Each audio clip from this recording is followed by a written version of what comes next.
ਵਾਹਿਗੁਰੂ ਜੀ ਕਾ ਖਾਲਸਾ ਵਾਹਿਗੁਰੂ ਜੀ ਕੀ ਫਤਿਹ। ਫਤਿਹ ਟੀਵੀ ਦੇ ਸਟੂਡੀਓ ਤੋਂ ਮੈਂ ਹਾਂ ਰਾਜੇਸ਼ਵਰ ਕੌਰ। ਪ੍ਰੋਗਰਾਮ ਪੰਥ ਦੀਆਂ ਸਿੰਘਣੀਆਂ ਲੈ ਕੇ ਮੈਂ ਆਪ ਜੀ ਦੀ ਸੇਵਾ ਵਿੱਚ ਹਾਜ਼ਰ ਹਾਂ। ਇਸ ਪ੍ਰੋਗਰਾਮ ਵਿੱਚ ਹੁਣ ਤੱਕ ਆਪ ਜੀ ਨੇ ਸਿੱਖ ਪੰਥ ਦੀਆਂ ਐਸੀਆਂ ਸਿੰਘਣੀਆਂ ਨਾਲ ਵਿਚਾਰਾਂ, ਉਹਨਾਂ ਦੇ ਖਿਆਲ, ਉਹ ਕੀ ਕਰ ਰਹੇ ਨੇ, ਉਹਨਾਂ ਦੇ ਅੰਦਰ ਦਾ ਜੋ ਜਜ਼ਬਾ ਹੈ ਉਸ ਨੂੰ ਆਪ ਜੀ ਨੇ ਸੁਣਿਆ ਹੈ ਤੇ ਸ਼ਾਇਦ ਕਿਤੇ ਨਾ ਕਿਤੇ ਵਿਚਾਰਿਆ ਵੀ ਹੋਵੇ ਕਿ ਜੀਵਨ ਵਿੱਚ ਇਹਨਾਂ ਨੇ ਇਹ ਪ੍ਰਾਪਤੀਆਂ ਕਿਸ ਤਰ੍ਹਾਂ ਕੀਤੀਆਂ ਨੇ। ਹਮੇਸ਼ਾ ਸਮਾਂ ਸਭਨਾਂ ਨੂੰ ਇੱਕੋ ਜਿਹਾ ਨਹੀਂ ਮਿਲਿਆ। ਕਈ ਵਾਰ ਤੇ ਪਰਿਵਾਰ ਦਾ ਮਾਹੌਲ ਉਹਨਾਂ ਨੂੰ ਐਸਾ ਮਿਲਿਆ ਕਿ ਰਾਹ ਸੁਖੈਨ ਰਿਹਾ, ਪਰ ਕਈਆਂ ਨੂੰ ਐਸਾ ਨਹੀਂ ਵੀ ਮਿਲਦਾ। ਪਰ ਉਹਨਾਂ ਆਪਣੀਆਂ ਖੁਆਇਸ਼ਾਂ ਨੂੰ ਮਾਰਿਆ ਨਹੀਂ। ਬੜਾ ਹੀ ਉਦਮ ਉਤਸ਼ਾਹ ਵਿਖਾਉਂਦਿਆਂ ਹੋਇਆਂ ਇਹਨਾਂ ਬੀਬੀਆਂ ਨੇ ਆਪਣਾ ਲਕਸ਼ ਜੋ ਹੈ ਉਸ ਤੱਕ ਪਹੁੰਚਣ ਵਿੱਚ ਬੜੀਆਂ ਮਿਹਨਤਾਂ ਕੀਤੀਆਂ ਨੇ। ਆਪ ਜੀ ਨੇ ਸਿੱਖ ਪੰਥ ਦੀਆਂ ਸਿੰਘਣੀਆਂ ਵਿੱਚ ਇੰਜੀਨੀਅਰ ਬੀਬੀਆਂ ਮਿਲੇ ਹੋ, ਡਾਕਟਰਸ ਮਿਲੇ ਹੋ, ਲੈਕਚਰਰਸ ਮਿਲੇ ਹੋ, ਸਾਇੰਟਿਸਟਸ ਨੂੰ ਮਿਲੇ ਹੋ ਜੋ ਬਾਹਰ ਮੁਲਕਾਂ ਵਿੱਚ ਜਾ ਕਰ ਤੇ ਹਿੰਦੁਸਤਾਨ ਵਿੱਚ ਤੇ ਪੰਥ ਦਾ ਨਾਂ ਰੋਸ਼ਨ ਕਰ ਰਹੀਆਂ ਨੇ। ਤੇ ਇਸੇ ਹੀ ਤਰ੍ਹਾਂ ਇੱਕ ਬੜਾ ਹੀ ਪਿਆਰਾ ਖੇਤਰ ਹੈ ਸੰਗੀਤ ਦਾ ਖੇਤਰ। ਸੰਗੀਤ, ਮਿਊਜ਼ਿਕ ਇੱਕ ਸੂਖਸ਼ਮ ਕਲਾ ਹੈ, ਪਰਮੇਸ਼ਰ ਦੀ ਵਡਮੁੱਲੀ ਦਾਤ ਹੈ। ਰਾਗ ਨਾਦ ਜਿਹੜੇ ਨੇ, ਇਹ ਜੋ ਧੁਨੀ ਹੈ, ਇਹ ਧੁਰੋਂ ਪਰਮੇਸ਼ਰ ਵੱਲੋਂ ਹੀ ਸਾਨੂੰ ਪ੍ਰਾਪਤ ਹੋਈ ਹੈ। ਜਦ ਚਾਰੋਂ ਪਾਸੇ ਕੁਛ ਵੀ ਨਹੀਂ ਸੀਗਾ, ਕੁਛ ਵੀ ਨਹੀਂ, ਤੇ ਸਭ ਤੋਂ ਪਹਿਲੀ ਚੀਜ਼ ਜੋ ਮਨੁੱਖ ਨੂੰ ਪ੍ਰਾਪਤ ਹੋਈ ਹੈ ਉਹ ਹੈ ਧੁਨੀ। ਉਸੇ ਧੁਨੀ ਤੋਂ ਸੰਗੀਤ ਪ੍ਰਗਟ ਹੋਇਆ ਹੈ। ਇਹ ਸੰਗੀਤ ਐਸੀ ਕਲਾ ਹੈ ਕਿ ਜਿਸ ਦੀ ਝੋਲੀ ਵਿੱਚ ਵੀ ਇਹ ਖੈਰ ਪਈ ਹੋਵੇ, ਚਾਹੇ ਉਹ ਕੀਰਤਨਕਾਰ ਹੋਵੇ, ਚਾਹੇ ਉਹ ਕੋਈ ਕਲਾਕਾਰ ਹੋਵੇ, ਸੰਗੀਤ ਦੇ ਕਿਸੇ ਵੀ ਖੇਤਰ ਵਿੱਚ ਕਿਸੇ ਵੀ ਆਰਟਿਸਟ ਨੂੰ ਤੁਸੀਂ ਮਿਲੋਗੇ ਤੇ ਤੁਸੀਂ ਇਹ ਜ਼ਰੂਰ ਮਹਿਸੂਸ ਕਰੋਗੇ ਕਿ ਉਸ ਦੀ ਸ਼ਖਸੀਅਤ ਜੋ ਹੁੰਦੀ ਹੈ, ਹਾਂ, ਕਿ ਉਹ ਕਲਾਕਾਰ ਸੱਚਾ ਤੇ ਸੁੱਚਾ ਹੋਵੇ, ਉਸਨੇ ਰਿਆਜ਼ ਵਿੱਚ ਸਮਾਂ ਲਾਇਆ ਹੋਵੇ, ਉਸਨੇ ਆਪਣੇ ਜੀਵਨ ਵਿੱਚ ਇੱਕ ਸੰਗੀਤਕਾਰ ਬਣਨ ਲਈ ਮਿਹਨਤ ਕੀਤੀ ਹੋਵੇ, ਮੁਸ਼ੱਕਤ ਕੀਤੀ ਹੋਵੇ। ਉਹਨਾਂ ਲਈ ਸੰਗੀਤ ਜੋ ਹੈ ਇਹ ਧੁਰੋਂ ਪ੍ਰਾਪਤ ਹੋਈ ਇੱਕ ਬਖਸ਼ਿਸ਼ ਹੈ। ਜੇ ਅਸੀਂ ਕਹੀਏ ਕਿ ਇਹ ਗੋਡ ਗਿਫਟ ਹੈ ਤੇ ਬਹੁਤਿਆਂ ਨੂੰ ਪ੍ਰਾਪਤ ਹੋਇਆ, ਪਰ ਇਸ ਗਿਫਟ ਨੂੰ ਕਿਤਨਾ ਕਿਸੇ ਨੇ ਸੰਭਾਲਿਆ ਹੈ, ਕਿਤਨਾ ਇਸ ਤੇ ਕੰਮ ਕੀਤਾ ਹੈ, ਇਹ ਗੱਲ ਬਹੁਤ ਮਾਇਨੇ ਰੱਖਦੀ ਹੈ। ਤੇ ਸਿੱਖ ਪੰਥ ਵਿੱਚ ਜਿੱਥੇ ਕੀਰਤਨਕਾਰ ਬੀਬੀਆਂ ਨੇ ਜੋ ਸ਼ਬਦ ਕੀਰਤਨ ਰਾਹੀਂ ਪੰਥ ਦੀ ਸੇਵਾ ਨਿਭਾ ਰਹੀਆਂ ਨੇ, ਉੱਥੇ ਹੀ ਇੱਕ ਐਸਾ ਕਾਰਜ ਵੀ ਹੈ ਜੋ ਕੀਰਤਨ ਤੋਂ ਹਟ ਕੇ ਹੈ। ਉਹ ਲੈਕਚਰਰਸ ਨੇ, ਉਹ ਟੀਚਰਸ ਨੇ, ਉਹ ਅਧਿਆਪਕਾਵਾਂ ਨੇ ਜੋ ਆਉਣ ਵਾਲੀ ਪਨੀਰੀ ਨੂੰ ਜਾਂ ਯੰਗਸਟਰਸ ਨੂੰ as a lecturer, as teachers, ਉਹ ਸੰਗੀਤ ਦੀ ਸਿੱਖਿਆ ਦਿੰਦੇ ਨੇ। ਤੇ ਸੰਗੀਤ ਵਿੱਚ ਜਿੱਥੇ ਗਾਇਨ ਹੈ ਉੱਥੇ ਵਾਦਨ ਵੀ ਹੈ। ਤਿੰਨ ਕਲਾਵਾਂ ਜੋ ਨੇ, ਗਾਇਨ, ਵਾਦਨ, ਨ੍ਰਿਤਯ, ਇਹ ਤਿੰਨੋਂ ਮਿਲ ਕੇ ਸੰਗੀਤ ਬਣਾਉਂਦੀਆਂ ਨੇ। ਸੰਗ ਨਾਲ, ਜੇ ਗਾਇਨ ਕਰਦਿਆਂ ਨਾਲ ਵਾਦਨ ਨਾ ਹੋਵੇ ਤੇ ਸ਼ਾਇਦ ਉਹ ਬਹੁਤ ਚਿਰ ਤੱਕ ਅਲਾਪ ਹੀ ਲੱਗਦਾ ਹੈ, ਪਰ ਜਦ ਉਸ ਨੂੰ ਸੰਗ ਮਿਲਦਾ ਹੈ ਤਬਲੇ ਦਾ, ਮ੍ਰਿਦੰਗ ਦਾ, ਢੋਲਕੀ ਦਾ ਜਾਂ ਕਿਸੇ ਵੀ ਸਾਜ਼ ਦਾ, ਤੇ ਉਸ ਦਾ ਰਸ ਚੌਗੁਣਾ ਹੋ ਜਾਂਦਾ ਹੈ। ਤੇ ਅੱਜ ਸਾਡੇ ਸਟੂਡੀਓ ਵਿੱਚ ਜੋ ਬੀਬੀ ਹਾਜ਼ਰ ਹੈ, ਸਿੱਖ ਪੰਥ ਨੂੰ ਉਹਨਾਂ ਤੇ ਬੜਾ ਮਾਣ ਹੈ। ਇਸ ਲਈ ਕਿਉਂਕਿ ਜੋ ਸਾਜ਼ ਉਹ ਵਜਾਉਂਦੇ ਨੇ, ਬੀਬੀਆਂ ਵਿੱਚ, ਔਰਤਾਂ ਵਿੱਚ ਬਹੁਤ ਘੱਟ ਐਸੀਆਂ ਨੇ ਜੋ ਇਸ ਸਾਜ਼ ਤੇ ਮਿਹਨਤ ਕਰਦੀਆਂ ਨੇ ਔਰ ਉਸ ਨੂੰ ਸਹੀ ਤਰੀਕੇ ਨਾਲ, ਉਸ ਦੀ ਜਾਣਕਾਰੀ ਲੈ ਕੇ ਗੁਰੂ ਔਰ ਇੱਕ ਵਿਦਿਆਰਥੀ ਦੇ ਜੋ ਰੋਲਸ ਨੇ ਉਸ ਮੁਤਾਬਿਕ ਆਪਣੇ ਆਪ ਨੂੰ ਢਾਲ ਕੇ, ਸਮਾਂ ਲਾ ਕੇ, ਰਿਆਜ਼ਾਂ ਕਰਕੇ ਆਪਣੇ ਹੱਥ ਬਣਾਉਂਦੇ ਨੇ ਤਾਂ ਕਿ ਇਹ ਕਲਾ ਹੱਥਾਂ ਵਿੱਚ ਰਚੇ, ਸਾਜ਼ ਵਿੱਚ ਮਿਠਾਸ ਹੋਵੇ। ਮੈਂ ਉਹਨਾਂ ਦੀ ਗੱਲ ਕਰਦੀ ਹਾਂ। ਉਹਨਾਂ ਦੀ ਗੱਲ ਨਹੀਂ ਕਰ ਰਹੀ ਜਿਹੜੇ ਇਹ ਕਹਿ ਦਿੰਦੇ ਨੇ ਕਿ ਇਹ ਗॉड ਗਿਫਟ ਹੈ, ਪਰ ਉਹਨਾਂ ਕੋਲ ਨਾ ਕੋਈ ਰਿਆਜ਼ ਹੈ, ਨਾ ਕੋਈ ਉਸਤਾਦ ਹੈ, ਨਾ ਕੋਈ ਟੀਚਰ ਹੈ। ਇਸ ਲਈ ਅਸੀਂ ਇਹ ਸੋਚਿਆ ਕਿ ਕਿਉਂ ਨਾ ਐਸੀ ਸ਼ਖਸੀਅਤ ਨੂੰ ਆਪ ਜੀ ਦੇ ਰੂਬਰੂ ਕੀਤਾ ਜਾਵੇ ਜੋ ਇਸ ਸਾਜ਼ ਵਿੱਚ ਮਹਾਰਤ ਹਾਸਲ ਕਰ ਚੁੱਕੇ ਨੇ ਤੇ ਅੱਜ ਉਹ ਇੱਕ ਲੈਕਚਰਰ ਨੇ। ਮੈਂ ਗੱਲ ਕਰ ਰਹੀ ਹਾਂ ਬੀਬੀ ਇੰਦਰਜੀਤ ਕੌਰ ਜੀ ਦੀ, ਜੋ ਇੱਕ ਤਬਲਾ ਨਵਾਜ਼ ਨੇ ਤੇ ਸਿੱਖ ਪੰਥ ਨੂੰ ਇਸ ਬੀਬੀ ਤੇ ਬੜਾ ਮਾਣ ਹੈ ਕਿ ਜਿੱਥੇ ਇਸ ਸਾਜ਼ ਨੂੰ ਔਰਤਾਂ ਬਹੁਤ ਘੱਟ ਇਸਤੇਮਾਲ ਵਿੱਚ ਲਿਆਉਂਦੀਆਂ ਨੇ, ਗਾਇਨ ਵੱਲ ਜ਼ਿਆਦਾ ਧਿਆਨ ਨੇ, ਪਰ ਇਹਨਾਂ ਨੇ ਬਚਪਨ ਤੋਂ ਹੀ ਇਸ ਲਗਨ ਵਿੱਚ ਆਪਣੇ ਪਿਤਾ ਤੋਂ ਤੇ ਫਿਰ ਅੱਛੇ ਉਸਤਾਦਾਂ ਤੋਂ ਸਿੱਖ ਕੇ ਅੱਜ ਇੱਕ ਲੈਕਚਰਰ ਨੇ। ਤੇ ਆਓ ਇਹਨਾਂ ਨੂੰ ਜੀ ਆਇਆਂ ਆਖਦੇ ਹੋਏ ਸਭ ਤੋਂ ਪਹਿਲਾਂ ਫਤਿਹ ਦੀ ਸਾਂਝ ਕਰੀਏ। ਬੀਬੀ ਜੀ ਵਾਹਿਗੁਰੂ ਜੀ ਕਾ ਖਾਲਸਾ, ਵਾਹਿਗੁਰੂ ਜੀ ਕੀ ਫਤਿਹ। ਬਹੁਤ ਧੰਨਵਾਦ ਜੋ ਆਪ ਜੀ ਸਾਡੇ ਸਟੂਡੀਓ ਵਿੱਚ ਆਏ ਹੋ। ਮੈਂ ਇਹ ਜਾਣਨਾ ਚਾਹੂੰਗੀ ਕਿ ਸਾਡੇ ਸੁਣਨ ਵਾਲੇ ਸਰੋਤਿਆਂ ਨੂੰ ਆਪ ਜੀ ਆਪਣੇ ਬਾਰੇ, ਆਪਣੇ ਜੀਵਨ ਬਾਰੇ ਕੁਝ ਦੱਸੋ। ਮੇਰਾ ਜਨਮ ਕਲਕੱਤੇ ਦਾ ਹੈਗਾ, ਜੋ ਕਿ ਇੱਕ ਸੰਗੀਤ ਦਾ ਗੜ੍ਹ ਹੈਗਾ। ਸ਼ਾਇਦ ਇਸੇ ਕਰਕੇ ਹੀ ਮੈਨੂੰ ਸੰਗੀਤ ਨਾਲ ਲੱਗਣ ਲੱਗੀ। ਮੇਰੇ ਫਾਦਰ ਇੱਕ ਵਾਇਲਨ ਵਾਦਕ ਸੀਗੇ, ਉਹਨਾਂ ਨੇ ਸਰੋਦ ਵੀ ਵਜਾਈ ਹੈ। ਉਹ ਕਿਉਂਕਿ 에ਅਰਫੋਰਸ ਹੋਣ ਕਰਕੇ ਉਹਨਾਂ ਦੀ ਕਈ ਥਾਵਾਂ 'ਤੇ ਤਬਾਦਲੇ ਹੁੰਦੇ ਸੀ। ਉਸ ਤੋਂ ਬਾਅਦ ਅਸੀਂ ਮੈਡਰਾਸ ਚਲੇ ਗਏ। ਮੇਰੀ ਬੇਸਿਕ ਐਜੂਕੇਸ਼ਨ ਮੈਡਰਾਸ ਦੀ ਹੈਗੀ ਹੈ।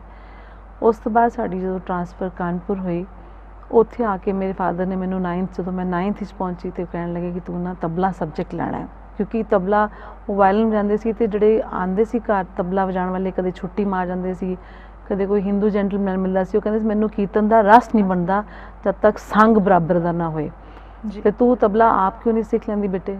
ਮੈਂ ਕਿਹਾ ਠੀਕ ਹੈ। ਉਹਨਾਂ ਨੇ ਮੈਨੂੰ ਫਿਰ ਤਬਲੇ 'ਤੇ ਹੱਥ ਰਖਵਾਇਆ। ਇਸ ਤਰ੍ਹਾਂ ਹੀ ਕਰਦੇ ਕਰਦੇ ਉਸਤਾਦ ਹਰਚਰਨ ਸਿੰਘ ਜੀ ਗੁਰਦੁਆਰਾ ਕੀਰਤਨਗੜ੍ਹ ਗੁਮਟੀ ਦੇ ਸੀਗੇ, ਉਹਨਾਂ ਨੇ ਮੈਨੂੰ ਜਦੋਂ ਵਜਾਉਂਦਿਆਂ ਵੇਖਿਆ ਤਾਂ ਕਹਿਣ ਲੱਗੇ ਬੱਚੇ ਤੇਰਾ ਹੱਥ ਬਹੁਤ ਮਿੱਠਾ ਹੈ, ਤੂੰ ਮਿਹਨਤ ਕਰ ਤੇ ਤੂੰ ਤਬਲੇ 'ਚ ਆਪਣੇ ਪਾਪਾ ਨਾਲ ਬਹੁਤ ਅੱਛੀ ਸੰਗਤ ਦੇ ਸਕਦੀ ਹੈ। ਬਸ ਫਿਰ ਕਹਿੰਦੇ ਜਦੋਂ ਕੋਈ ਥਾਪੜਾ ਦਿੰਦਾ ਤੇ ਫਿਰ ਉਹ ਆਪੇ ਫਲਦਾ ਫੁੱਲਦਾ। ਉਹਨਾਂ ਦੇ ਕਹਿਣੇ 'ਤੇ ਮੈਂ ਤਬਲਾ ਦਾ as a subject 9th 10th 11th 12th 4 ਸਾਲ ਮੈਡਮ ਰਿਸ਼ੀ ਕੋਲੋਂ ਇਸ ਦੀ ਪ੍ਰੋਪਰ ਗਾਈਡੈਂਸ ਲਈ ਸੋਲੋ ਵਾਦਨ ਦੀ। ਬਾਕੀ ਮੇਰੇ ਫਾਦਰ ਮੈਨੂੰ ਰਿਆਜ਼ ਕਰਾਉਂਦੇ ਸੀ, ਉਹ ਉੱਪਰ ਪਲੰਗ 'ਤੇ ਬੈਠ ਜਾਣਾ, ਉਹਨਾਂ ਨੇ ਆਪਣਾ ਵਾਇਲਨ ਦੀ ਗੱਤ ਦੇ ਦੇਣੀ ਤੇ ਮੈਨੂੰ ਠੇਕਾ ਫੜਾਉਣਾ। ਮੈਂ ਸੋਚਦੀ ਸੀ ਪਤਾ ਨਹੀਂ ਕਦੋਂ ਗੱਤ ਖਤਮ ਹੋਏਗੀ ਤੇ ਮੇਰਾ ਠੇਕਾ ਰੋਕਾਂਗੀ। ਉਹਨਾਂ ਨੇ ਇਸ਼ਾਰਾ ਕਰਨਾ, ਬੰਦ ਨਹੀਂ ਕਰਨਾ। ਮੀਨਸ ਭਾਵੇਂ 3 ਘੰਟੇ ਨਿਕਲ ਜਾਣ, ਭਾਵੇਂ 4 ਨਿਕਲ ਜਾਣ, ਉਹਨਾਂ ਨੇ ਮੈਨੂੰ ਕਦੇ ਰੋਕਿਆ ਨਹੀਂ। ਤੇ ਮੈਂ ਕਹਿਣਾ ਉਹ ਚੌਂਕੜੀ ਨਹੀਂ ਖੋਲ੍ਹਣ ਦਿੰਦੇ, ਸਭ ਤੋਂ ਵੱਡੀ ਗੱਲ ਕਿ ਚੌਂਕੜੀ ਨਹੀਂ ਖੋਲ੍ਹਣੀ। ਔਰ ਉਸਤਾਦ ਦਾ ਚੰਡਿਆ ਹੋਇਆ ਸ਼ਿਸ਼ ਹੀ ਤਬਲਾ ਸਹੀ ਵਜਾ ਸਕਦਾ ਹੈ, ਕਿਉਂਕਿ ਤਬਲਾ ਇੱਕ ਐਸੀ ਚੀਜ਼ ਹੈ ਕਿ ਕਹਿੰਦੇ ਸਿਲ ਲੂਣੀ ਚੱਟੀਏ ਵਾਲੀ ਗੱਲ ਹੈ, ਕਿਉਂਕਿ ਤੇ ਵਜਾਣਾ ਤੇ ਕੁਛ ਵੀ ਨਹੀਂ ਹੈ, ਇਹ ਤੇ ਵਜਾ ਹੀ ਜਾਣਾ, ਬਸ ਵਜਾ ਹੀ ਜਾਣਾ। ਤੁਹਾਨੂੰ ਲੱਗਣਾ ਕਿ ਇਹ ਤੇ ਉਹੀ ਦਾ ਦਿੰਦਾ ਹੀ ਵਜਾਈ ਜਾਣਾ, ਹੈ ਤੇ ਕੁਛ ਵੀ ਨਹੀਂ ਹੈ, ਪਰ ਉਹਦੇ 'ਚ ਮਿਠਾਸ ਆਉਣੀ ਚਾਹੀਦੀ। ਮਿਠਾਸ ਤਾਂ ਹੀ ਆਏਗੀ ਜੇ ਆਪਾਂ ਰਿਆਜ਼ ਕਰਾਂਗੇ। ਬਿਨਾਂ ਰਿਆਜ਼ ਦੇ ਮਿਠਾਸ ਨਹੀਂ ਆ ਸਕਦੀ, ਭਾਵੇਂ ਕੋਈ ਕਿਤਨਾ ਵੀ ਕੋਈ ਨਾ। ਮੈਨੂੰ ਥਿਓਰੈਟਿਕਲ ਸਬਜੈਕਟ ਨਹੀਂ ਹੈ, it is a practical subject. Music theoretical ਨਹੀਂ, ਮਿਊਜ਼ਿਕ ਇਜ਼ ਪ੍ਰੈਕਟੀਕਲ। ਔਰ ਮਿਊਜ਼ਿਕ ਲਈ ਅਸੀਂ ਕਹਿੰਦੇ ਹਾਂ practice makes a man perfect. ਰਿਆਜ਼ ਹੀ ਤੁਹਾਨੂੰ ਮੁਕੰਮਲ ਬਣਾਉਂਦਾ ਹੈ। ਜੇ ਰਿਆਜ਼ ਨਹੀਂ ਹੈਗਾ, ਤੁਹਾਡੇ ਕੋਲ ਕੋਈ ਉਸਤਾਦ ਨਹੀਂ ਜਿਹੜਾ ਤੁਹਾਨੂੰ ਠੀਕ ਔਰ ਗਲਤ ਬਾਰੇ ਦੱਸ ਸਕੇ, ਤੇ ਤੁਸੀਂ ਸਾਰੀ ਉਮਰ ਗਲਤ ਹੀ ਵਜਾਓਗੇ। ਇਨਸਾਨ ਨੂੰ ਆਪ ਹੀ ਨਹੀਂ ਪਤਾ ਲੱਗਦਾ ਕਿ ਮੈਂ ਸੁਰ 'ਚ ਹਾਂ, ਕਿ ਮੈਂ ਬਸੁਰਾ ਹਾਂ, ਕਿ ਮੈਂ ਕਿਸ ਲੈਅ ਵਿੱਚ ਮੈਂ ਕੀ ਕਰਨਾ ਹੈ। ਜਾਂ ਜੇ ਸਿੱਧਾ ਵਜਾਉਣਾ ਆਉਂਦਾ ਵੀ ਹੈ, ਉਸ ਵਿੱਚ ਲੈਅਕਾਰੀ ਕਰਨੀ, ਕਿਉਂਕਿ ਜਿਹੜਾ ਵਾਦਨ ਹੈ ਇਹ ਕੈਲਕੂਲੇਸ਼ਨਸ ਨੇ। 4 8 12 ਕਰਨੀਆਂ, ਅਗਾਂਹ ਤੋਂ ਅਗਾਂਹ ਜਿਵੇਂ ਜਿਵੇਂ ਲੈਅਕਾਰੀ ਵੱਧਦੀ ਹੈ, ਉਹਦੀ ਮਲਟੀਪਲੀਕੇਸ਼ਨ ਜਾਂ ਉਹਦੀ ਐਡੀਸ਼ਨ ਜਿਹੜੀ ਹੈ ਉਹ ਸਮਝਣੀ, ਉਹ ਤੁਹਾਨੂੰ ਬਿਠਾ ਕੇ ਇੱਕ ਉਸਤਾਦ ਹੀ ਦੱਸ ਸਕਦਾ ਹੈ। ਇਸ ਲਈ ਸੰਗੀਤ ਵਿੱਚ ਉਸਤਾਦ ਦਾ ਹੋਣਾ, ਔਰ ਵੈਸੇ ਵੀ ਨਗੁਰੇ ਤੇ ਕਦੀ ਹੋਣਾ ਹੀ ਨਹੀਂ ਚਾਹੀਦਾ, ਕਦੀ ਵੀ ਨਹੀਂ। ਤੇ ਸੰਗੀਤ ਤੇ ਐਸੀ ਕਲਾ ਹੈ, ਐਸੀ ਬਾਰੀਕੀਆਂ ਨੇ ਇਸ ਵਿੱਚ, ਜਦ ਤਾਈਂ ਤੁਸੀਂ ਇਸ ਨੂੰ ਸਮਝਦੇ ਨਹੀਂ, ਤੁਹਾਨੂੰ ਵਾਹ ਵਾਹ ਕਰਨ ਵਾਲੇ ਦੁਨੀਆ ਵਿੱਚ ਬਹੁਤ ਮਿਲਣਗੇ, ਕਿਆ ਬਾਤ ਕਹਿਣ ਵਾਲੇ ਬਹੁਤ ਮਿਲਣਗੇ, ਪਰ ਤੁਹਾਡੀ ਗਲਤੀ ਦੱਸਣ ਵਾਲੇ, ਬਾਰੀਕ ਕੰਨ ਔਰ ਨਜ਼ਰ ਰੱਖਣ ਵਾਲੇ ਬਹੁਤ ਘੱਟ ਮਿਲਣਗੇ। ਇਸ ਲਈ ਸੰਗੀਤ ਦੇ ਖੇਤਰ ਵਿੱਚ ਜੇ ਤੁਸੀਂ ਆਪਣਾ ਇੱਕ ਵਾਕਈ ਹੀ ਮੁਕੰਮਲ ਸਥਾਨ ਬਣਾਉਣਾ ਹੈ, ਤੇ ਰਿਆਜ਼ ਔਰ ਇੱਕ ਅੱਛੇ ਉਸਤਾਦ ਦਾ ਹੋਣਾ ਬਹੁਤ ਲਾਜ਼ਮੀ ਹੈ। ਅੱਜ ਅਸੀਂ ਗੱਲ ਕਰ ਰਹੇ ਹਾਂ ਪੰਥ ਦੇ ਪ੍ਰਸਿੱਧ ਤਬਲਾ ਵਾਦਕ ਬੀਬੀ ਇੰਦਰਜੀਤ ਕੌਰ ਜੀ ਨਾਲ। ਆਪ ਜੀ ਨੇ ਤਬਲੇ ਨੂੰ ਸਿੱਖਿਆ ਹੈ। ਹਾਂਜੀ।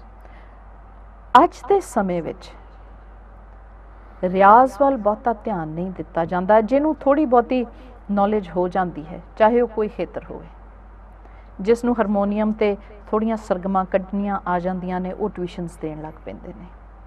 ਜਿਨ੍ਹਾਂ ਨੂੰ ਕਹਿਰਵਾ, ਦਾਦਰਾ, ਛੋਟੀਆਂ ਜਿਹੜੀਆਂ ਤਾਲਾਂ ਨੇ ਉਹ ਆ ਜਾਂਦੀਆਂ ਨੇ, ਉਹ ਬੱਚਿਆਂ ਨੂੰ ਸਿਖਾਉਣ ਲੱਗ ਪੈਂਦੇ ਨੇ, ਪਰ ਆਪਣੇ ਰਿਆਜ਼ ਵੱਲ ਧਿਆਨ ਨਹੀਂ, ਕਿਉਂਕਿ ਇਸ ਦਾ ਖੇਤਰ ਬਹੁਤ ਵੱਡਾ ਹੈ। ਕਹਿਰਵੇਂ ਦਾਦਰੇ ਤੱਕ ਰਹਿ ਕੇ ਕਦ ਇਨਸਾਨ ਸਵਾਰੀਆਂ ਤੇ ਹੋਰ ਵੱਡੀਆਂ ਤਾਲਾਂ ਜਾਂ ਤਿੰਨ ਤਾਲ ਵਿੱਚ ਹੀ ਬਹੁਤ ਕੁਝ ਕਰਨਾ, ਉਹ ਸਾਰਾ ਕੁਝ ਪਲਟੇ ਹੋਣੇ, ਉਹ ਖੂਬਸੂਰਤੀਆਂ ਲਿਆਉਣੀਆਂ, ornamentalize ਕਰਨਾ, ਉਹਨੂੰ ਉਸ ਵੱਲ ਕਿਉਂ ਧਿਆਨ ਨਹੀਂ ਦਿੰਦੇ? ਉਸ ਦਾ ਕੀ ਰੀਜ਼ਨ ਹੈ? ਜਦ ਕਿਸੇ ਨੂੰ ਥੋੜਾ ਜਿਹਾ ਕੰਮ ਕਰਕੇ ਵਾਵਾ ਮਿਲ ਜਾਏ ਤਾਂ ਕਿਉਂ ਮਿਹਨਤ ਕਰੇਗਾ? ਮਿਹਨਤ ਤੇ ਤਾਂ ਹੀ ਕਰੇਗਾ ਜਿਸ ਤਰ੍ਹਾਂ ਤੁਸੀਂ ਕਿਹਾ ਕਿ ਨਜ਼ਰ ਚਾਹੀਦੀ ਪਰਖਣ ਵਾਸਤੇ ਤੇ ਕੰਨ ਚਾਹੀਦੇ ਨੇ ਸੁਣਨ ਵਾਸਤੇ ਜੀ। ਤੇ ਨਾ ਅੱਜ ਕੱਲ੍ਹ ਕਿਸੇ ਕੋਲ ਕੰਨ ਨੇ ਤੇ ਨਾ ਕਿਸੇ ਕੋਲ ਨਜ਼ਰ, ਬਹੁਤ ਘੱਟ ਨੇ। ਜੇ ਕੋਈ ਕਿਸੇ ਨੂੰ ਟੋਕਦਾ ਵੀ ਤੇ ਫਿਰ ਉਲਟਾ ਉਹਦੇ ਤੇ ਉਲਟੇ ਹੀ ਪੈ ਜਾਂਦੇ ਨੇ। ਉਹ ਕਹਿੰਦੇ ਜੀ ਆਪਣੇ ਬਹੁਤ ਸਮਝਦਾ ਹੈ। ਲੇਕਿਨ ਇਹ ਸੰਗੀਤ ਦਾ ਖੇਤਰ ਜਿਹੜਾ ਨਾ, ਵੈਸੇ ਤੇ ਦੇਖਿਆ ਜਾਏ ਕਾਲਜਾਂ ਵਿੱਚ ਵੀ ਸਿੱਖਿਆ ਦਿੰਦੇ ਜ਼ਰੂਰ ਨੇ, ਪਰ ਇਹ ਗੁਰੂ ਸਿੱਸ਼ ਵਾਲੀ ਸੰਬੰਧ, ਇਹ ਜਿਹੜੀ ਗੁਰੂ ਪਰੰਪਰਾ ਵਾਲੀ ਇਹ ਸਿੱਖਿਆ ਐਸੀ ਹੈਗੀ ਕਿ ਤੁਹਾਨੂੰ ਗੁਰੂ ਧਾਰਨ ਕਰਕੇ ਹੀ ਸਹੀ ਤੁਸੀਂ ਬਣ ਸਕਦੇ ਹੋ, ਅਦਰਵਾਈਜ਼ ਤੁਹਾਨੂੰ ਨਹੀਂ ਆਸਦਾ। ਹੁਣ ਭਾਵੇਂ ਦੇਖੋ ਤੁਸੀਂ, ਅਸੀਂ ਦੇਖਦੇ ਹਾਂ ਪ੍ਰੋਫੈਸਰ ਕਰਤਾਰ ਸਿੰਘ ਜੀ 86 ਸਾਲ ਦੇ ਹੋ ਗਏ ਨੇ ਜੀ, ਲੇਕਿਨ ਕਦੇ ਉਹਨਾਂ ਦੇ ਘਰ ਸਵੇਰ 5 ਵਜੇ ਤੁਸੀਂ ਚਲੇ ਜਾਓ, ਉਹ ਤਾਨਪੁਰਾ ਲੈ ਕੇ ਰਿਆਜ਼ ਕਰ ਰਹੇ ਹੋਣਗੇ। ਉਹ ਕਹਿੰਦੇ ਕਿ ਮੈਂ ਸਾਰੇ ਗਾਮਾ ਪਾਦਾ ਨੀ ਸਾ ਦਾ ਅੱਜ ਵੀ ਵਿਦਿਆਰਥੀ ਹਾਂ ਜੀ। ਮੇਰੇ ਬੇਟੇ ਨੂੰ 6 ਸਾਲ ਹੋ ਗਏ ਉਹਨਾਂ ਕੋਲ ਜਾਂਦੇ ਆ, ਔਰ ਉਹ ਇਹੀ ਗੱਲ ਆ ਕੇ ਕਰਦਾ, ਮੰਮੀ ਸਾਰੇ ਗਾਮਾ ਪਾਦਾ ਨੀ ਸਾ ਕਰਾਉਂਦੇ।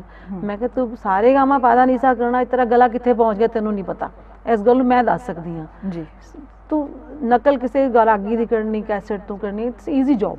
ਹਾਂਜੀ, ਬਟ ਉਹਨੂੰ ਗ੍ਰਾਮ ਹੇਠਲਾ ਗ੍ਰਾਮ ਲਗਾਉਣਾ, ਇਹ ਤਾਂ ਤੁਹਾਨੂੰ ਰਿਆਜ਼ ਨਾਲ ਲਾਏਗਾ। ਤੁਸੀਂ ਹੇਠਲਾ ਗ੍ਰਾਮ ਲਗਾਓਗੇ, ਤੁਹਾਡਾ ਤਾਰ ਸਭ ਤੱਕ ਆਪਣੇ ਆਪ ਪਹੁੰਚ ਜਾਏਗਾ ਤੇ ਉਹਦੇ ਸਪਸ਼ਟ ਸਵਰ ਇੱਕਦਮ ਐਕੂਰੇਟ ਲੱਗਣਗੇ। ਗਾਣ ਵਾਲੇ ਨੂੰ ਵੀ, ਜਿਹੜੇ ਸਹੀ ਸ਼ਰੋਤਾ ਹੋਣਗੇ, ਆਪੇ ਪਤਾ ਲੱਗੇਗਾ ਕਿ ਵਾਕਈ ਗਾ ਰਿਹਾ ਕੋਈ, ਇਹਨੇ ਮਿਹਨਤ ਕੀਤੀ ਹੈ। ਰਿਆਜ਼ ਆਪੇ ਬੋਲਦਾ, ਕਹਿਣ ਦੀ ਵੀ ਲੋੜ ਨਹੀਂ ਹੁੰਦੀ ਕਿਸੇ ਨੂੰ, ਰਿਆਜ਼ ਆਪੇ ਬੋਲ ਦਿੰਦਾ ਵੀ ਕਿੰਨਾ ਕਿੰਨੇ ਰਿਆਜ਼ ਕੀਤਾ ਹੁੰਦਾ ਜੀ। ਸਭ ਰਿਆਜ਼ ਆਪਣੇ ਆਪ ਬੋਲਦਾ ਹੈ ਕਿ ਕੌਣ ਕਿੱਥੇ ਖੜੋਤਾ ਹੈ। ਸੁਣਨ ਵਾਲੇ ਨੂੰ ਤੁਹਾਡੇ ਬਹਿਣ ਤੋਂ ਪਤਾ ਲੱਗ ਜਾਂਦਾ ਹੈ ਕਿ ਤੁਸੀਂ ਕਿੰਨੇ ਕੁ ਰਿਆਜ਼ੀ ਹੋ। ਇੱਕ ਬੈਠਾ ਆ ਸੰਗੀਤਕਾਰ ਜੋ ਆਪਣੇ ਆਪ ਨੂੰ ਸਟੇਜ ਤੇ ਦੱਸਦਾ ਹੈ, ਉਹ 10 ਵਾਰੀ ਆਪਣੇ ਆਪ ਨੂੰ ਹਿਲਜੁਲ ਕਰਕੇ ਇਹ ਸਾਬਿਤ ਕਰ ਦਿੰਦਾ ਹੈ ਕਿ ਮੇਰੇ ਕੋਲ ਬਹਿਣ ਦੀ ਸ਼ਮਤਾ ਹੈ ਨਹੀਂ। ਉਸ ਦੀ ਉਸ ਹਿਲਜੁਲ ਤੋਂ ਹੀ ਇੱਕ ਪਾਰਖੂ ਨਜ਼ਰ ਇਹ ਜਾਣ ਜਾਂਦੀ ਹੈ ਕਿ ਇਸਨੇ ਰਿਆਜ਼ ਲਈ, ਇਸਨੇ ਬੈਠਣਾ ਹੀ ਨਹੀਂ ਸਿੱਖਿਆ। ਇਸ ਲਈ ਅਸੀਂ ਸੰਗੀਤ ਨੂੰ ਇੱਕ ਮਜ਼ਾਕ ਨਾ ਜਾਣੀਏ। ਜੇ ਅਸੀਂ ਇਹਨੂੰ ਕਹਿੰਦੇ ਹਾਂ ਨਾ ਕਿ ਕੁਦਰਤੀ ਹੀ ਵਜਾਉਂਦੇ ਹਾਂ ਕਿਉਂਕਿ ਇਹ ਗੋਡ ਗਿਫਟ ਹੈ, ਇਹ ਤੇ ਹੈ ਹੀ ਗੋਡ ਗਿਫਟ, ਜਿਸ ਦੀ ਵੀ ਝੋਲੀ ਵਿੱਚ ਪਈ ਹੈ। ਇਹ ਗੁਰੂ ਨਾਨਕ ਸਤਿਗੁਰੂ ਦੀ ਰਹਿਮਤ ਹੀ ਹੈ, ਪਰ ਅਸੀਂ ਇਸ ਰਹਿਮਤ ਨੂੰ ਕਿੰਨਾ ਕੁ ਸੰਭਾਲਦੇ ਹਾਂ, ਕਿੰਨਾ ਕੁ ਸਵਾਰਦੇ ਹਾਂ, ਇਸ ਨੂੰ ਕਿੰਨਾ ਕੁ ਮਾਣ ਦਿੰਦੇ ਹਾਂ, ਇਹ ਸਾਡੇ ਤੇ ਡਿਪੈਂਡ ਕਰਦਾ ਹੈ। ਤੁਸੀਂ ਕਾਲਜਸ ਵਿੱਚ ਤਬਲੇ ਦੀ ਸਿੱਖਿਆ ਦਿੱਤੀ ਹੈ ਐਜ਼ ਅ ਲੈਕਚਰਰ। ਮੈਂ ਇਹ ਜਾਣਨਾ ਚਾਹਾਂਗੀ ਕਿ ਤੁਹਾਡੀ ਕਲਾਸ ਵਿੱਚ ਕਿੰਨੀਆਂ ਕੁ ਲੜਕੀਆਂ ਨੇ ਤਬਲਾ ਸਿੱਖਿਆ ਤੇ ਅੱਜ ਉਹ ਕਿੱਥੇ ਪਹੁੰਚੀਆਂ ਨੇ? ਸਾਡੀ ਕਲਾਸ ਵਿੱਚ ਤਬਲਾ ਸਿੱਖਣ ਵਾਲੀਆਂ ਜਿਹੜੀਆਂ ਸੀ, ਮੈਂ ਐਕਚੁਅਲੀ ਜਿਹੜੀ ਸੀ, ਮੈਂ ਸਿਤਾਰ ਦੇ ਨਾਲ ਸੰਗਤ ਕਰਦੀ ਸੀ ਤਬਲੇ ਦਾ। ਉਹਦੇ ਵਿੱਚ ਜਿਹੜੀ ਕੋਈ ਲੜਕੀ ਤਬਲਾ ਸਿੱਖਣਾ ਚਾਹੁੰਦੀ ਸੀ ਉਹਨੂੰ ਚੂਜ਼ ਕਰ ਲੈਂਦੇ ਸੀ, ਉਹਨੂੰ ਯੂਥ ਫੈਸਟੀਵਲ ਲਈ ਤਿਆਰ ਕਰਨਾ ਪੈਂਦਾ ਸੀਗਾ ਜੀ। ਤੇ ਮੈਂ ਇੱਕ ਲੜਕੀ ਅਮਨਪ੍ਰੀਤ ਕੌਰ, ਉਹਨੂੰ ਚੁਣਿਆ ਸੀ। ਦੇਖਿਆ ਕਿ ਕਿਉਂਕਿ ਤਬਲੇ ਦਾ ਜਿਹੜੇ ਮਾਰਕਸ, ਤਬਲੇ ਦਾ ਇੰਸਟਰੂਮੈਂਟਲ, ਸਾਡੇ ਤਬਲੇ ਦੇ 20 ਮਾਰਕਸ ਦਾ ਤਬਲਾ ਹੁੰਦਾ ਸੀਗਾ। ਉਹਦੇ ਵਿੱਚ ਜਿਹੜੇ ਕੁੜੀਆਂ ਵਜਾਉਂਦੀਆਂ ਸੀ, ਪਤਾ ਲੱਗਦਾ ਸੀ ਕਿਹਦਾ ਹੱਥ ਸਾਫ਼ ਹੈ। ਅਮਨਪ੍ਰੀਤ ਕੌਰ ਜਿਹੜੀ ਸੀ, ਉਹਨੂੰ ਸ਼ੌਂਕ ਵੀ ਸੀ ਤੇ ਉਹ ਕਹਿੰਦੀ ਸੀ ਮੈਡਮ ਅਗਰ ਮੈਨੂੰ ਪੂਰਾ ਕੋਈ ਸੋਲੋ ਤਿਆਰ ਕਰ ਦੇ, ਮੈਂ ਯੂਥ ਫੈਸਟੀਵਲ 'ਚ ਪਾਰਟੀਸਪੇਟ ਕਰ ਸਕਦੀ ਹਾਂ। ਫਿਰ ਅਸੀਂ ਟੀਚਰਸ ਨੇ ਸਲਾਹ ਕੀਤੀ ਵੀ ਇਹਨੂੰ ਤਿਆਰ ਕੀਤਾ ਜਾਏ, ਕਿਉਂਕਿ ਲੜਕੀਆਂ ਤਬਲਾ ਵਜਾ ਖੁਸ਼ ਨਹੀਂ ਹੁੰਦੀਆਂ, ਕਹਿੰਦੀਆਂ ਸਾਡੇ ਘਰ ਅਲਾਓ ਨਹੀਂ ਕਰਨਗੇ ਤੇ ਸਾਨੂੰ ਸਿੱਖਣ ਦੀ ਲੋੜ ਕੀ ਹੈ ਜੀ। ਗੱਲ ਵੀ ਬਿਲਕੁਲ ਠੀਕ ਹੈ। ਤੇ ਉਹਨੂੰ ਫਿਰ ਤਿਆਰ ਕੀਤਾ ਸੀ ਸੋਲੋ ਪੂਰਾ 3 ਤਾਲ। ਉਹਨੂੰ ਪਹਿਲੇ ਆਪਣਾ ਜ਼ੋਨਲ ਕਰਾਇਆ, ਫਿਰ ਸਟੇਟ ਲੈਵਲ ਤੇ ਗਈ, ਸ਼ੀ ਗॉट ਫਸਟ ਪ੍ਰਾਈਜ਼ ਜੀ। ਤੇ ਉਸ ਤੋਂ ਬਾਅਦ ਜਦੋਂ ਉਹਨੂੰ ਫਸਟ ਪ੍ਰਾਈਜ਼ ਮਿਲ ਗਿਆ, फिर साडे कॉलेज की कुड़ियां नूं उत्साह मिलिया कि यह वाकई तबला भी चीज़ हैगी वजाउण वास्ते, और अगर तबला वजांदियां ने उन्होंने ढोलकी अपने आप आ जाती है। वो कहंदी चलो सानूं लेडी संगीत दे काम आ जाएगा। फिर उन्होंने इस तरह करके उत्साह मिलिया सी कि तुसीं गाणे नाल वजा सकते हो, अपने शबद गुरुद्वारे भी वजा सकदियां हो। उन्होंने सोचा कि ये तो बहुत अच्छी चीज़ है, एक एंटरटेनिंग है। उन्होंने फिर कई कुड़ियां ने फिर तबले की माड़ी मोटी साडे कोल लैनी शुरू की। हुण उस तो बाद साडी 3 कुड़ियां, मतलब नाम नहीं याद, राजविंदर सी एक लड़की, वो भी तबला यूथ फैसटिवल गई, वो भी फस्ट आई। इस तरह करके हुण रामगढ़िया कॉलेज उत्थे भी तबले की कुड़ियां ट्रेनिंग ले लैंदियां ने। कुड़ियां जिहड़ियां ने हुण तबले वाल इंटरस्ट लै रही शो करदियां ने। ਅਸੀਂ क्यों ये सोचते हाँ कि लड़कियां नूं ये करना चाहिदा है या नहीं करना चाहिदा? जे तुहाडे कोल एक कला है, कुदरती तुहाडे कोल है, तो क्यों नहीं असीं अपने बच्चों नूं उत्साह दिंदे कि वो इस विच निपुण हो जाण? या जे साडे कोल सहूलतां ने, जे साडे कोल समा है, तो क्यों नहीं असीं एक अच्छे गुरु कोल समा लंघाउंदे ते असीं रियाज करदे? मैं आप जी तो एक पूछना चाहूँगी कि अज जद कि तुसी रिटायर हो गए हो, रुझेवें की करते हो समय जो दिन विच तुहाडे कोल समा हुंदा है? पहले तो सवेरे आसरवार का कीर्तन सुनन जाइदा गुरुद्वारे मेन साडा, जिहड़ा कि डेली का रूटीन बनिया होया है जी। उस तो बाद इस्ती सत्संग दोपहर नूं, डेली नहीं है बट ट्वाइस या थ्राइस वीक उत्थे जाके शबद कीर्तन भी पढ़ने, जो ढोलकी या जो तबला बजाना वो कर लीदा। बाकी मैं सहज पाठ की शौकीन हाँ, मैं डेली करना ही करना है जी। उस तो बाद बाणी लिखण का भी शौक है, बाणी कंठ करन का भी शौक है। हुण अजकल सवैये शुरू किए, भट्टां दे सवैये, क्योंकि पहले लिखे हुए थे पर लिखे तां नहीं क्योंकि मैंने पंजाबी लिखनी आती नहीं सी। मैं सोचती जिन्ना लिखांगी तो उन्नी मैंने पंजाबी मेरी रमा हो जाएगी। बट नाल लिखण नाल कहंदे ने हाथ पवित्र होंदे ने, लिखती कुल तारिया जियो, तो बाणी लिखनी जरूरी इस दिमाग ये सोच रख के बाणी जरूर लिखनी, चाहे 2 पेज लिखा 1 पेज लिखा, लिखती जरूर हाँ। तो बाकी शाम नूं बेटा आंदा है, उहदे नाल बैठ के थोड़ा जा कीर्तन वगैरह करनी हाँ। यदि शादी हुई ਉਹਦੀ वाइफ ਨੂੰ ਕੀ ਅੱਜਕੱਲ੍ਹ ਸ਼ਬਦ ਸਿਖਾ ਰਹੀ ਹਾਂ। ਕੋਈ ਹੋਰ ਬੀਬੀਆਂ ਜਿਨ੍ਹਾਂ ਨੂੰ ਕੋਈ ਸ਼ਬਦ ਪੇਸ਼ ਕਰਨਾ ਕਹਿੰਦੀਆਂ ਸਾਨੂੰ ਠੀਕ ਕਰਾ ਦੇ, ਸੀ ਟਿਊਨ ਕੱਢੀ ਠੀਕ ਨਹੀਂ, ਉਹਨਾਂ ਨੂੰ ਇੱਦਾਂ ਹੈਲਪ ਕਰ ਦਿੰਦੀ ਹਾਂ ਜੀ। ਬਸ ਇਹੀ ਰੂਟੀਨ ਹੈਗਾ। ਤੁਹਾਡਾ ਆਪਣਾ ਰਿਆਜ਼ ਕਿੰਨਾ ਕਿਆ? ਆਪਣਾ ਰਿਆਜ਼ ਮੇਰਾ ਵਾਜੀ ਦਾ ਤੇ ਘੰਟੇ ਦਾ ਹੁੰਦਾ ਡੇਲੀ ਦਾ ਜੀ। ਤਬਲੇ ਦਾ ਬੇਟਾ ਆਂਦਾ ਹੈ ਕਿਉਂਕਿ ਇਹ ਸੰਗ ਵਿੱਚ ਮਜ਼ਾ ਆਂਦਾ ਹੈ। ਫਿਰ ਆਂਦਾ ਹੈ ਭਾਵੇਂ डिफरेंट तालों गाए तो भावें कैरवा ताल च गाए, जिस तरह गाए वो जिस तरह जी जो चाहता है। ताकि मैं चाहनी मेरे हुण बच्चे जड़े ने मेरे को यही धन है जिहड़ा मैं अपने बच्चों को पास करना। यह धन जिहड़ा अगर बच्चों चला गया तो समझो मेरा आया जीवन सफल है। तो नाले मैं मतलब मेरी दिल की इच्छा होंगी कि घर च हमेशा वाजा और तबला खुलिया सामने पिया हो बच्चों के। अगर वो मैं अलमारी या बारी से बंद करके रखनी तो फिर उत्थे जो ही रह जाता, कोई उद्यम ना कढ़दा नहीं है। लोग कहते जरूर ने खलारा पिया वाजे तबले का, लेकिन नहीं, मैं कहनी यह धन जिहड़ा ना यह खिलरा ही चंगा है, सारे तां ही वजाणगे। अगर यह बारी चला गया तो मुड़ के बाहर किसी नहीं कढ़ना। तो फिर वो असीं लोग रोज़ जरूर डेली भावें थोड़ी देर बजाइए वरदांदे जरूर हाँ। बेटा अपना बाकी रियाज भी करता है क्योंकि वो प्रोफैसर करतार सिंह का शागिर्द है। अच्छा जी। हाँ जी। किहड़ियां तालां आप जी बखूबी वजा लेंदे हो? जनरल तो अजकल जोड़े जिन्होंने नाल संगत करी वो कहरवा दादरा ते तीन ताल तो ज़्यादा रूपक गाते हैं। पर मैं एक ताल, 4 ताल, झप ताल ते आड़ा चौताल ये बखूबी चला लैंदी मैं। बाकी क्योंकि हुण कोई गाण वाला उदा होए ते तां ही बंदा करे, क्योंकि अजकल इन्हां चीज़ां दी वरतों घट गई है। क्योंकि अज कोई भी पड़ताल गाउण वाला, आड़ चौताल गाउण वाला, वड्डियां लयकारियां सवारियां गाउण वाले रहे ही नहीं। जब कहरवे दादरे नाल सरदा होवे ते फिर सवारियां दी ते पड़तालां दी रियाज करन दी लोड़ ही की है। इत्थे अज असीं खड़ोते हाँ, इसे करके अज म्यार बहुत गिर गया। इसे करके संगीत दी कीर्तन दी रूपरेखा असीं आप बदल दित्ती। ये तालां ते जिवें किते गवाच ही गईयां। पर अज भी पुरातन कीर्तनियां नूं सुणिया जावे, रागी जथियां नूं सुणिया जावे, जो मन का टिकाव, जो सुरत का टिकाव शब्द नाल उस कीर्तन नाल बनता है, वो अज दे फिल्मी ट्यूनां ते रखे शब्दां नाल कदी नहीं बनता। अज असीं ये चाहुंदे हाँ कि एक शब्द क्लैसिकल पढ़ लईए ताकि कोई ये ना कहे कि शायद सानू राग नहीं आउंदे। इसलिए हर कोई एक बेसिक 3 ताल नाल 3 ताल दा शब्द पढ़ के ये दस दिंदा है कि हाँ मैनू भी राग दी नॉलेज है।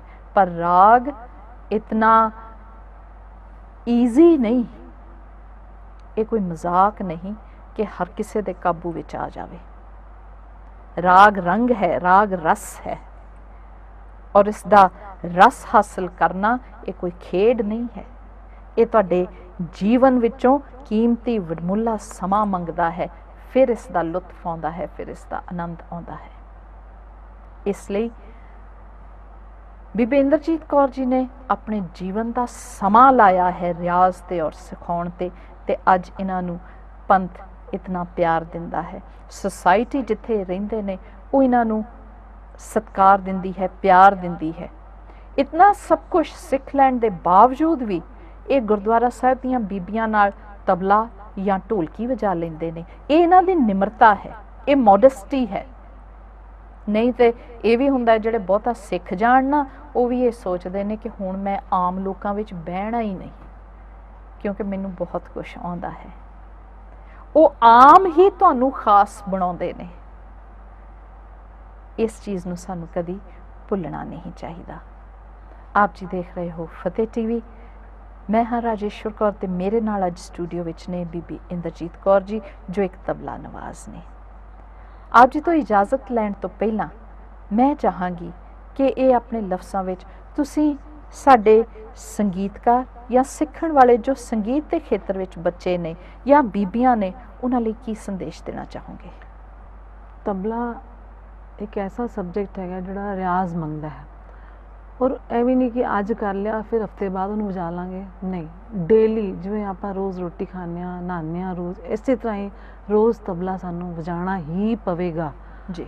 प्लस इनू टाइम दो, एक एक चीज़ नू टाइम दो। एक एक कोई भी बोल ने या कोई भी उहदा कोई ठेका या कुछ है, उन्होंने पकाण लई उन्होंने टाइम दो। एक एक घंटा, 2-2 घंटे, फिर 3-3 घंटे, हो सकता है फिर तुहानूं जो स्वाद आए 6-6, 9-9 घंटे भी निकल जाण।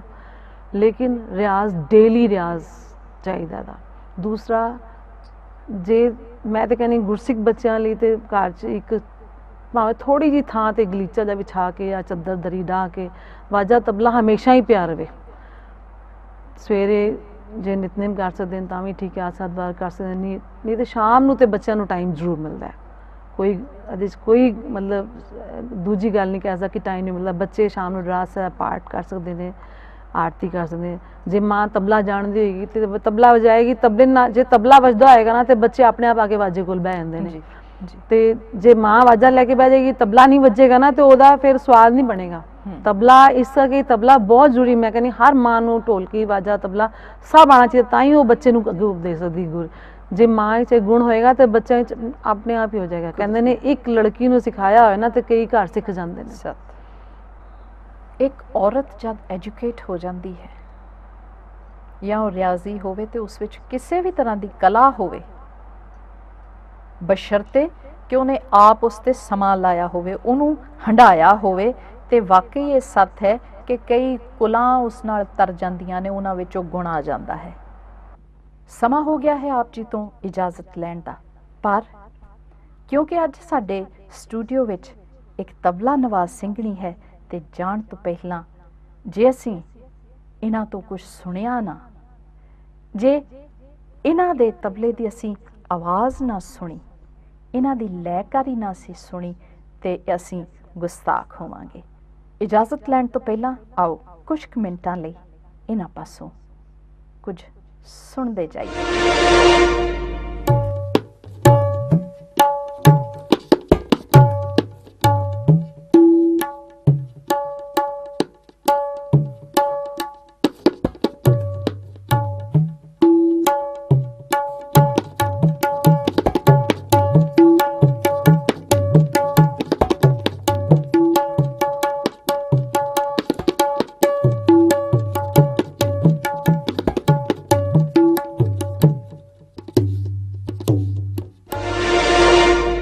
आप जी ने बीबी इंद्रजीत कौर हुणां पासों तबला सुनिया। ये हुंदे ने रियाजी हत्थ। ਤੇ ਮਹਾਰਾਜ ਕਿਰਪਾ ਕਰਨ ਜਿਤਨਾ ਵੀ ਜੀਵਨ ਸਤਿਗੁਰਾਂ ਇਹਨਾਂ ਨੂੰ ਬਖਸ਼ਿਆ ਹੈ ਇਹ ਇਸੇ ਤਰ੍ਹਾਂ ਹੀ ਪੰਥ ਦੀ ਤੇ ਆਉਣ ਵਾਲੇ ਪਨੀਰੀ ਦੀ ਸੇਵਾ ਵਿੱਚ ਉਹ ਸਮਾਂ ਗੁਜ਼ਾਰ ਦੇਣ। ਇਤਨੇ ਹੀ ਸ਼ਬਦਾਂ ਨਾਲ ਮੈਂ ਆਪ ਜੀ ਤੋਂ ਇਜਾਜ਼ਤ ਚਾਹਾਂਗੀ। ਬੀਬੀ ਇੰਦਰਜੀਤ ਕੌਰ ਜੀ ਦਾ ਬਹੁਤ ਬਹੁਤ ਧੰਨਵਾਦ ਹੈ ਜੋ ਇਹ ਸਾਡੇ ਸਟੂਡੀਓ ਵਿੱਚ ਆਏ ਨੇ। ਤੇ ਆਓ ਹੁਣ ਫਤਿਹ ਦੀ ਸਾਂਝ ਕਰੀਏ। ਵਾਹਿਗੁਰੂ ਜੀ ਕਾ ਖਾਲਸਾ, ਵਾਹਿਗੁਰੂ ਜੀ ਕੀ ਫਤਿਹ।